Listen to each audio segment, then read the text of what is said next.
This week on Right Now, journalist, writer and activist Eva Bartlett is on the line from Russia, talking about the escalating situation in Ukraine. Stand in the Park UK founder Sophia Rose tells us about the organisation's first anniversary. Investigative journalist David Clews tells us about being banned from speaking out in Scotland. And we showcase the latest work from Alice the journalist, who documented last weekend's Freedom Rally in London. 7 p.m. UK, Friday, Ickonic.com. Since the coup in Ukraine in 2014, which saw far-right neo-Nazi powers come to power in Ukraine, and which saw for the next 8 years not only the repression of the Ukrainian people, journalists, people who spoke out, people who didn't like this neo-Nazi type government, but also for the past 8 years, the shelling of the people of Donbass, who are Russian speaking, identify culturally as Russian. And when they saw the crimes that were happening in Kiev and later in Odessa, where 42 people were massacred, at least 42, that's the minimum number, in the fire in the trade house, which was deliberately this was a deliberate massacre, and it still has not been investigated by Ukrainian authorities. When the people in the Donbass saw that, Donbass being eastern Ukraine, they said, we don't want that coming to us. We want to be autonomous. And since that point, the Ukrainian forces, again with neo-Nazi forces in them, neo-Nazi battalions, have been shelling relentlessly the people of Donbass. So this has been going on for 8 years, and we haven't heard any Western condemnation of that, of the thousands of civilians in the Donbass who have been killed. But now suddenly, when Russia decides, okay, enough is enough, Russia has for years pushed for a diplomatic resolution to the issue of the Donbass and Ukraine. And in fact, I think it was 2019, Russia put forth, I can't remember the exact term, a bill, a process to denazify Ukraine. Ukraine and the U.S. did not agree with that. So that's one notable point, that the West has been supporting these neo-Nazis in Ukraine. When I started back in February last year, we were so isolated.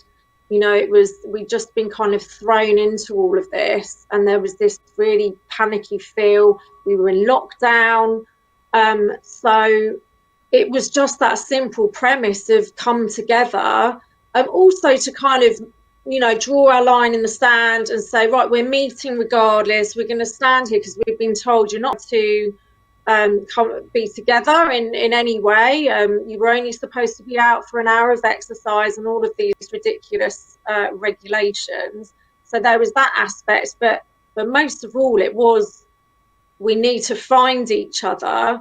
And I do think it was the call, and people responded, and I do think that's why it's been so popular. Yeah. When we spoke before, we were talking about the fact that it almost certainly saved people's lives, and since that conversation, I meet people that have been to these stands all over the country, and I hear more stories of the fact that is absolutely the case. I mean, obviously, as a founder, you must hear all sorts of kind of uplifting, but also probably heartbreaking stories as well. I do. I get so many messages from people. I've been in quite close contact with a fair few people that have really, really been going through it, and that's the great thing about the stands, is that it's that support network for people. It has been a lifeline. I mean, when I started, I was in that kind of place myself.